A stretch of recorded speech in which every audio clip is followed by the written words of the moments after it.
Episode 1. அப்பாவின் கடைசி ஆசை. ஜப்பானில் அதிகாலை அனைவரும் அமைதியாக உறங்கிக் கொண்டிருக்க எரிமலை ஃபியூஜி வெடித்தது. எல்லாரும் வேகமா ஓடுங்க, பாதுகாப்பான இடத்தை நோக்கி போயிடுங்க. பயத்தில் ஒருவர் அலறிக்கொண்டே எச்சரிக்க, குழந்தைகள், பெண்கள், பெரியவர்கள் அனைவரும் வேகமாக வீடுகளை விட்டு வெளியேற ஆரம்பித்தனர். அனைவரும் அங்கிருந்து தலைதறித்து ஓடிக்கொண்டிருக்க, ஒரு இளைஞன் மட்டும் அந்த கூட்டத்தை கிழித்துக் கொண்டு அவர்களுக்கு எதிர் திசையில் ஓடினான். அவன் பெயர் ரித்விக். அந்த ஊரில் இருக்கும் அவன் குடும்பத்துக்கு சொந்தமான லைப்ரரியின் உள்ளே நுழைந்தான் அவன். ரித்விக்கின் குடும்பம் தமிழ்நாட்டிலிருந்து ஜப்பான் வந்து பல ஆண்டுகள் ஆகியிருந்தது. ரித்விக்கின் அப்பா சில அபூர்வமான புத்தகங்களை அவர் உயிருக்கு மேலாக நேசித்து பாதுகாப்பாக வைத்திருந்தார். அவன் மனதில் அவன் அப்பா மரணத்தின் தருவாயில் கூறிய வார்த்தைகள் மட்டும்தான் மீண்டும் மீண்டும் கேட்டுக்கொண்டிருந்தது. ஒரு நாள் உன்னை மீறி ஒரு ஆபத்து வரும், அன்னைக்கு நீ எப்படியாச்சும் இந்த 5 புத்தகங்களை காப்பாற்றணும் என்று சிலவற்றை சொல்லியிருந்தார். ரித்விக் அதை நினைத்துக் கொண்டே, நிச்சயம் நான் அந்த புக்கை காப்பாற்றுவேன் என்று வேகமாக லைப்ரரிக்குள் நுழைந்தான். முழுவதும் புகை மூட்டமாக இருக்க என இருமிக்கொண்டே உள்ளே நுழைந்து லைப்ரரியின் இடது மூலையில் உள்ள கீழ் ரேக்கில் இருந்த தங்க நிற பெட்டியை எடுத்து திறந்து பார்த்தான். 4 பழங்கால தமிழ் நூல்கள் இருந்தது. மிகவும் பழமையான திருக்குறள் பிரதி ஒன்றும் அதில் இருந்தது. இதேதான் Thank God என சொல்லிக்கொண்டு ஒவ்வொரு புத்தகமாக பார்த்தான் ரித்விக். ஆனால் அதில் 4 புத்தகங்கள் மட்டுமே இருந்தது. அப்பா 5ன்னு சொன்னாரே, இங்க 4 தான் இருக்கு என்று யோசிக்கும் போதே லைப்ரரிக்கு வெளியில் பல மரண ஓலங்கள் திடீரென கேட்கத் தொடங்கியது. லைப்ரரியும் பற்றி எரிய ஆரம்பித்தது. அப்பா, என்ன மன்னிச்சிடுங்க, அந்த கடைசி புக் எங்க இருக்குன்னு எனக்கு தெரியல, அது பேர் கூட எனக்கு ஞாபகம் இல்லை என்று அவன் வெளியே கிளம்ப, லைப்ரரியின் உள்ளே மாட்டி வைக்கப்பட்டிருந்த தன் தந்தையின் புகைப்படத்தை எடுத்துக்கொண்டு போகலாம் என்று வேகமாக அதை நோக்கி ஓடினான். அவன் சென்று அதை எடுக்க, அந்த புகைப்படத்துக்கு பின்னே இருந்தது ஒரு சிறிய அலமாரி. அதில் இருந்தது அந்த 5வது பெரிய புத்தகம். அதை எடுத்தவன் அதன் பெயரை பார்த்ததும் மிரண்டு போனான். அதில் டெஸ்டினி என்று பெரிய எழுத்துக்களில் எழுதப்பட்டிருந்தது. இதுவரை அவன் அந்த புத்தகத்தை பார்த்ததே இல்லை. அவன் தந்தை இந்த புத்தகத்தை தான் 5வதாக மிக முக்கியமாக சொன்னார் என்று புரிந்து கொண்டான். அந்த புத்தகத்தின் முன்பக்கம் அவன் தந்தையின் பெயர் அவ்வை சண்முகம், வரலாற்று ஆய்வாளர் என எழுதியிருந்தது. ரித்விக்கு ஒன்றும் புரியவில்லை. எங்க அப்பா தான் இந்த புக்கோட ஆத்தரா? இதை பத்தி அவர் சொல்லவே இல்லையே என்று ரித்விக் யோசிப்பதற்குள் அந்த இடமே அதிரத் தொடங்கியது. ஏதோ ஒரு உள்ளுணர்வு அவனை இயக்க, டெஸ்டினி புக்கின் முதல் பக்கத்தை திறந்தான் ரித்விக். புக்கில் உள்ள படத்தை பார்த்து அதிர்ச்சியானான். எரிமலை வெடிப்பது போல் அந்த படம் இருந்தது. அதிலும் குறிப்பாக ஜப்பான் என்றும் ஜனவரி 25, 2050 என்றும் தேதியுடன் இருந்தது. எங்க அப்பா எப்படி என்னைக்கோ நடக்க போற விஷயத்த முன்னாடியே எழுதிருக்காரு என்று பதற்றமாக அடுத்த பக்கத்தை திருப்பினான். அதில் ஒரு ஆண் கையில் ஒரு புத்தகத்துடன் எரிந்து கொண்டிருப்பது போல் வரைந்திருந்தது. ரித்விக் பயத்தின் உச்சிக்கே சென்றான். அவன் திரும்பி பார்க்க, எரிமலை குழம்பு எதிரில் அலைபோல் வந்து கொண்டிருந்தது. ரித்விக் அந்த டெஸ்டினி புக்கை மார்போடு அணைத்துக் கொள்ள, அந்த லைப்ரரியை சுற்றி நெருப்பு குழம்பு சீற்றத்துடன் பொங்கி சூழ்ந்து கொண்டது. மனிதனால் முழுமையாக புரிந்து கொள்ள முடியாத ஒரு விஷயம் காலம். நாம் இங்கு ஏன் இருக்கிறோம், எவ்வளவு காலம் இருக்கிறோம், இந்த அண்ட வெளியில் நாம் மட்டும்தான் இருக்கிறோமா என்பதே தெரியாது. மனிதன் உண்மையில் அண்டத்தை பற்றி கற்றுக்கொண்டது மிகவும் குறைவே. எப்படி இரவு, பகல், சூடு, குளிர், பாசிட்டிவ், நெகட்டிவ் என்று இயற்கையில் அனைத்திற்கும் எதிர்மறைகள் இருக்கிறதோ, அதே போல பூமியைப் போல இன்னொரு பூமி இருக்கிறது. இதை அறிவியல் மொழியில் parallel universe என்று அழைப்பர். பூமியைப் போல இல்லாமல் இது ஒரு விசித்திரமாய உலகம். அங்கும் பல உயிர்கள் வாழும் சூழல் அமையப் பெற்றிருந்தது. மனிதர்களும் பல வினோத மாய உயிரினங்களும் அந்த இடத்தில் இருந்தன. பூமியைப் போலவே மனித நாகரீகம் தழைத்திருந்தது. அங்கு வாழும் மனிதர்கள் கைவிரல்கள் 5ம் ஒரே அளவு இருக்கும்படி உடல் அமைப்பை கொண்டிருந்தனர். கால்களில் உள்ள விரல்களும் அதேபோல் ஒரே அளவில் சரிசமமாக இருந்தது. சராசரி உயரம் என பூமியில் உள்ள மனிதர்களைப் போன்றே இருந்தனர். இந்த உலகத்தில் மேஜிக் இருந்தது. ஹாரி பாட்டர் படத்தில் வருவது போன்று மனிதர்களுக்கு சில ஸ்பெஷல் சக்திகளும் இருந்தது. உடல் வலிமை வைத்தே அங்கு யார் பெரிய ஆள் என்று தீர்மானித்தனர். களரி, வாழ்வீச்சு என்று பல கலைகள் அங்கு இருந்தது. அது மட்டும் இல்லாமல் ஒரு மனிதன் தன் பயிற்சியின் மூலம் எவல்யூஷன் ஆக முடியும்.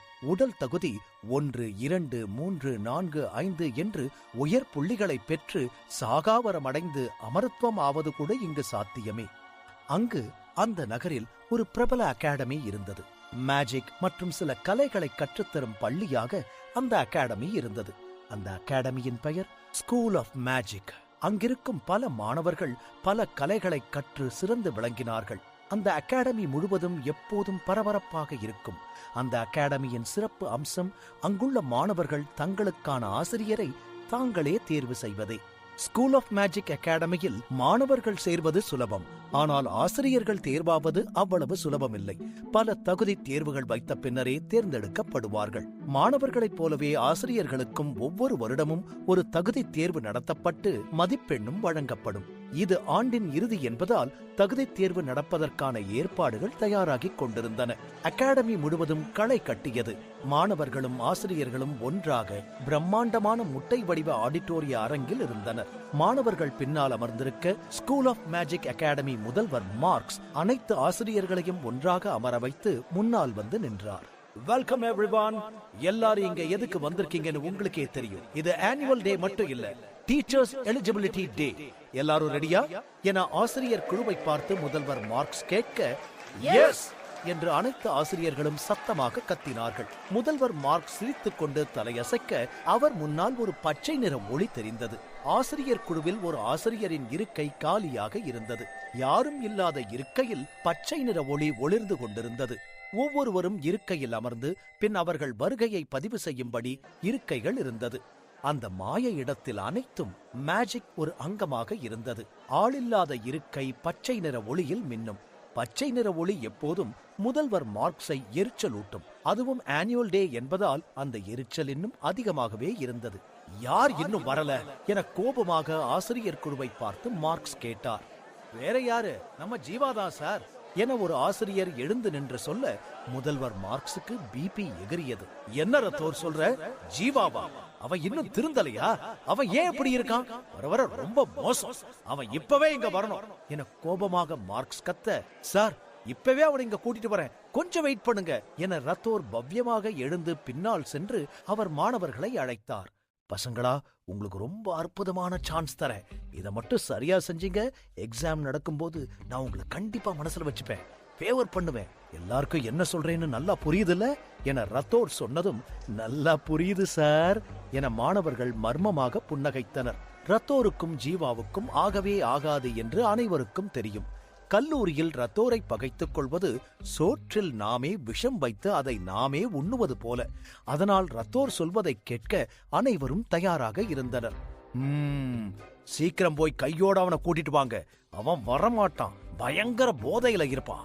ஆனா அவன் இல்லாம திரும்ப வந்தீங்க, நாளைக்கு நீங்க வேற ப்ரொஃபஸரை தேடிக்கோங்க என ரத்தோர் சொல்ல சில மாணவர்கள் எழுந்து வேகமாக அங்கிருந்து கிளம்பினார்கள். சில நிமிடத்தில் ஜீவா வீட்டின் முன் அந்த மாணவர்கள் நின்றனர். இதான் அவர் வீடு, வாங்க உள்ள போகலாம் என ஒரு மாணவன் சொல்ல, அவரா? அவனுக்கு என்ன மரியாதை, வேஸ்ட் ஃபெலோ. நம்ம அகாடமியிலேயே மொக்க வாத்தி அவன்தான் என இன்னொரு மாணவன் நக்கலாக சொல்ல மற்ற மாணவர்கள் சிரித்துக் கொண்டே அந்த வீட்டிற்குள் நுழைந்தனர். அந்த ஒற்றையறை மேன்ஷனில் ஒரு 28 வயது மதிக்கத்தக்க ஆள் தரையில் அலங்கோலமாக படுத்திருந்தான். அவன் வீடு அதைவிட கேவலமான நிலையில் இருந்தது. மது பாட்டில்கள் அருகில் பரவி கிடந்தது. கசங்கிய காகிதத்தை போல கிடந்தான் ஜீவா. நினைச்சேண்டா இவன் இப்படிதான் கிடப்பான்னு. இவன்லாம் ஒரு டீச்சர், எப்பா பார்த்தாலும் குடி. ஒரு நாள் கூட இந்த ஆளை நான் ஒழுங்கா பார்த்ததில்லை. இதை விட கேவலமா இருப்பான்னு நான் நினைச்சேன். இது எவ்வளவோ பரவாயில்ல என்று மாணவர்கள் தங்களுக்குள் பேசிக்கொண்டு சிரித்தனர். சரி வாங்க, வந்த வேலையை பார்ப்போம் என ஒரு பக்கெட் தண்ணியை எடுத்து ஜீவாவின் மேல் பொத்தென ஒரு மாணவன் ஊற்ற ஜீவா திடுக்கிட்டு எழுந்தான். முகத்தில் வழிந்த தண்ணீரை துடைத்துக் கொண்டு ஜீவா திரு திருவென முழித்தான். என்ன வீட்டுக்குள்ளதானா இருந்த, எப்படி மழை பெய்யுது என ஜீவா கேட்டுக்கொண்டே போதையில் தடுமாறி எழுந்து நின்றான். சார், இன்னும் தெளியலையா உங்களுக்கு? நாங்க உங்க வீட்டுல தான் இருக்கோம். பிரின்சிபல் உங்களை கையோட கூட்டிட்டு வர சொன்னாரு என ஒரு மாணவன் முந்திக் கொண்டு சொன்னான். ஓ சாரி. இன்னைக்கு ஆனுவல் டே நான் மறந்து தூங்கிட்டேன். ஒரு 2 minutes என கையை காட்டி சைகை செய்துவிட்டு முன் மேஜையில் இருந்த மது பாட்டிலை எடுத்து அறக்க பறக்க குடித்துவிட்டு அசடு வழிந்த முகத்துடன் போலாம் என முன்னால் நடந்தான் ஜீவா. டேய், இவன் part time professor, full time drinker. இன்னைக்கு செம்ம என்டர்டைன்மெண்ட் இருக்கு. எதுக்கு கூப்பிடுறாங்கன்னு தெரியாம சிக்கிட்டாரு. மச்சான், இன்னைக்கு என்ன நடக்க போகுதோ, அங்க ரத்தோர் என்ன செய்ய போறாரோ என மாணவர்கள் முணுமுணுத்துக் கொண்டு ஜீவா பின்னால் நடந்தனர். அகாடமியின் ஆடிட்டோரியத்தில் பெரும் கோபத்துடன் இருந்த பிரின்சிபால் முன் ஜீவா தடுமாறி நடந்து சென்றான். பிரின்சிபல் முகம் மேலும் சிவந்தது. பிரின்சிபல் அருகில் இருந்த ரத்தோர் ஏளனமாக சிரித்துக் கொண்டே பார்த்தார். மொத்த ஆடிட்டோரியமும் ஜீவாவை பார்த்து பலவித முக பாவனைகளை வெளிப்படுத்தினர். சாரி சார், கொஞ்சம் லேட் ஆயிருச்சு என ஜீவா தலை குனிந்து பிரின்சிபல் முன் நின்றான். நீ ஏன் சாரி கேட்கிற ஜீவா?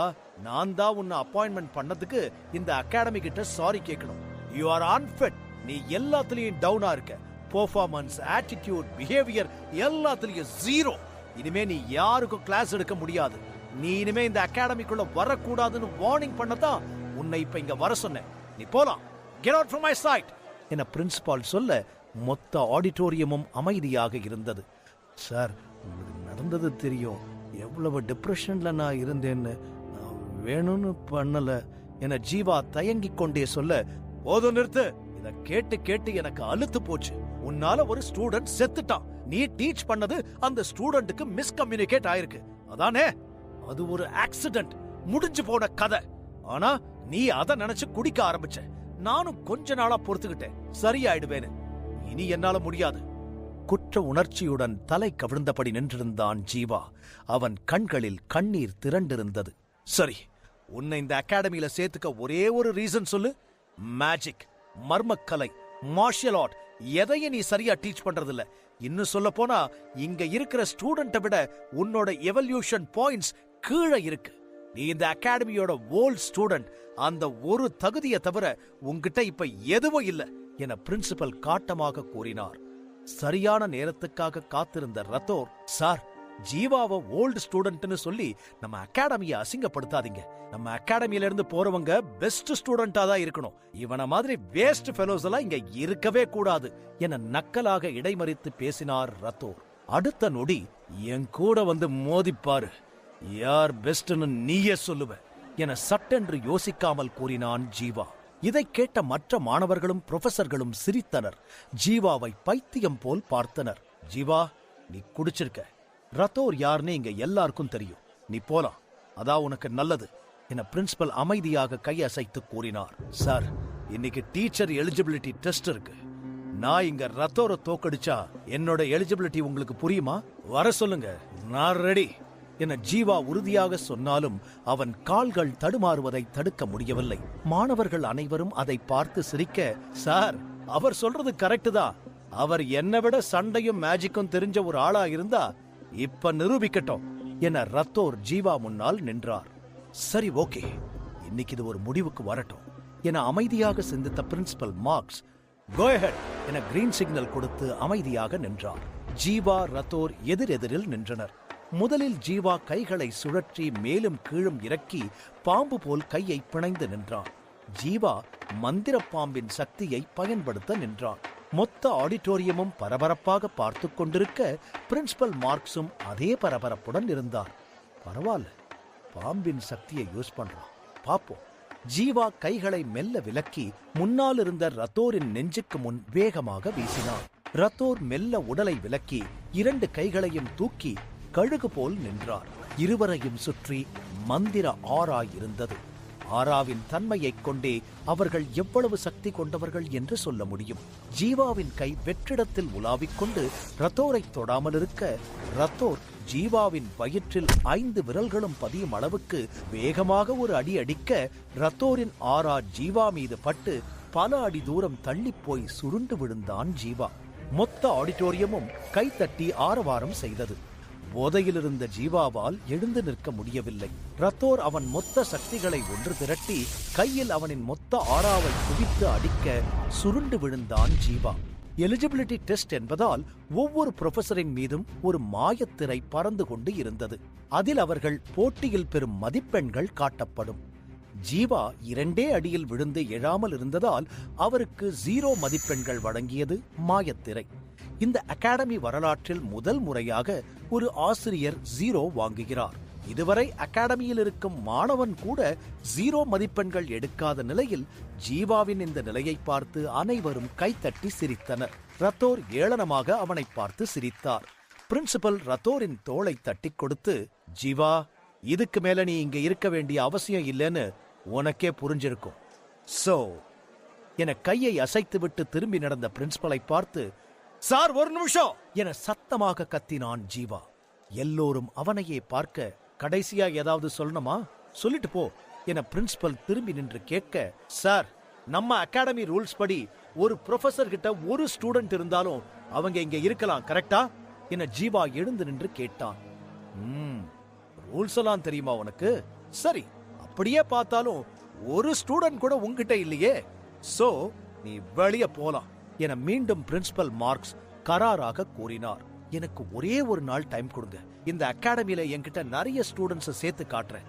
இல்லனா நானே இங்கிருந்து வெளியே போயிடுவேன். நம்புங்க என நெஞ்சில் கை வைத்து கூறினான் ஜீவா. ஜீவா, நிறைய பேர்லாம் வேண்டாம், வெறும் ஒரே ஒருத்தரை சேர்த்து காட்டு போதும். இன்னைக்கு நடந்த போட்டிக்கு அப்புறம் உன்கிட்ட பசங்க இல்ல, ஆடு மாடு கூட உன் பக்கம் வராது. ஆனா உனக்கு ஒரு சான்ஸ் தரேன், கடைசி சான்ஸ்.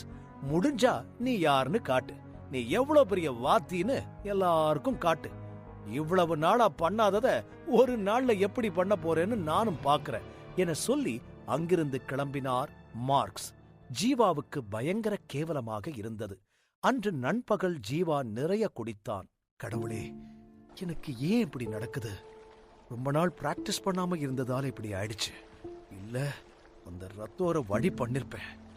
இந்த அவமானம் என்னை விட்டு போகவே போகாதே என்று ஜீவா அகாடமிக்கு அருகில் உள்ள ஒரு ஆற்றில் சிறு கற்களை வீசிக்கொண்டு உளறிக் கொண்டிருந்தான். ஆழ்ந்த சோகத்தில் இருந்தான். பழைய நினைவுகள் ஜீவாவின் மனதில் ஓடிக்கொண்டிருந்தது. அந்த நேரத்தில் அகாடமி மாணவர்கள் பலர் அந்த வழியாக வந்து கொண்டிருப்பதை கவனித்த ஜீவா இந்த நேரத்தை பயன்படுத்தி அவர்களிடம் பேச நினைத்து, ஏ ஸ்டூடெண்ட்ஸ், வெயிட், நான் அங்க வரேன் என சொல்லிக்கொண்டு அந்த இடத்திலிருந்து எழ முயற்சி செய்யும் போது தடுமாறி ஆற்றில் பொத்தென விழுந்தான். டேய், அங்க பாருங்க, ஜீவா உள்ள விழுந்துட்டாரு, வாங்க என மாணவர்கள் சிலர் ஜீவாவை காப்பாற்ற ஆற்றில் குதித்தனர். ஜீவா போதையில் இருந்ததால் ஆற்றில் முழுவதும் மூழ்கி உள்ளே வேகமாக சென்றான். மாணவர்கள் அந்த இடத்தில் சல்லடை போட்டு தேடி சில நிமிடத்தில் ஜீவாவின் தலையை பிடித்து வெளியே தூக்கினார்கள். ஜீவா முழுவதும் சுய நினைவில்லாமல் இருந்தான். அருகில் உள்ள ஹெல்த் சென்டருக்கு அவசரமாக மாணவர்கள் தூக்கிச் சென்றனர். சில நிமிடத்தில் அகாடமி ப்ரொஃபசர்ஸ் மற்றும் பிரின்சிபல் ஹெல்த் சென்டருக்கு வந்தனர். டாக்டர், என்னாச்சு? இஸ் ஹி ஓகே நவ் என பிரின்சிபல் பதட்டமாக கேட்டார். சார், அவர் தண்ணிக்குள்ள விழுந்து ரொம்ப நேரம் கழிச்சுதான் ஸ்டூடெண்ட்ஸ் வெளியே தூக்கியிருக்காங்க. ரொம்ப ட்ரை பண்ணணும், ஆனா காப்பாற்ற முடியல, சாரி என சொல்ல பிரின்சிபல் அதிர்ச்சியானார். என்ன சொல்வதென்று தெரியாமல் தலை குனிந்து வருந்தினார். ஜீவா இறந்ததை நினைத்து சந்தோஷமடைந்த ரத்தோர், ஜீவா, இனி நீ திரும்ப வரவே முடியாது என்று உள்ளுக்குள் சிரித்துக் கொண்டார். அனைவரும் அங்கிருந்து கிளம்பினர்.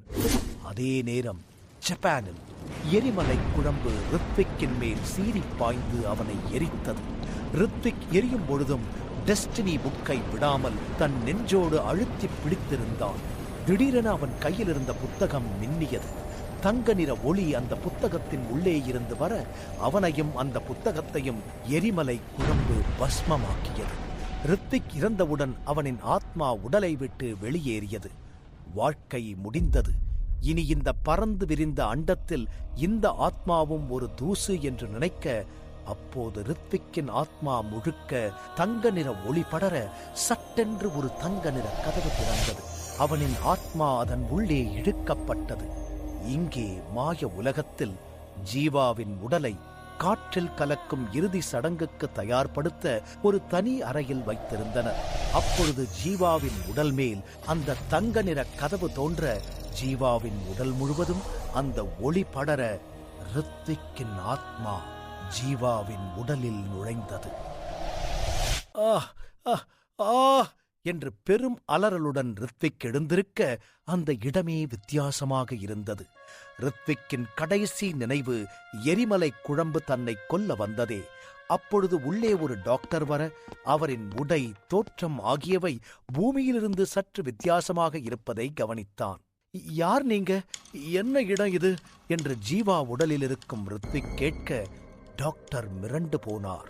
இவ்வளவு நேரம் இறந்து போயிருந்த ஜீவா இப்போது உயிருடன் எழுந்து உட்கார்ந்திருப்பது அவருக்கு திகிலாக இருந்தது. ஜீவாவை பார்த்து பயந்த அவர், பிரின்சிபல் சார், ஜீவா இன்னும் சாகல என்று வெளியே ஓட ரித்விக் உடனே, சார், என் பேர் ரித்விக், கொஞ்சம் நில்லுங்க என்று கத்தினான். ரித்விக் தான் எங்கே, யார் உடலில் இருக்கிறோம் என்று தெரிந்து கொள்வானா? இந்த மாய உலகத்துக்கு ரித்விக் வந்த காரணம் என்ன? டெஸ்டினி புக்கின் ரகசியம் என்ன?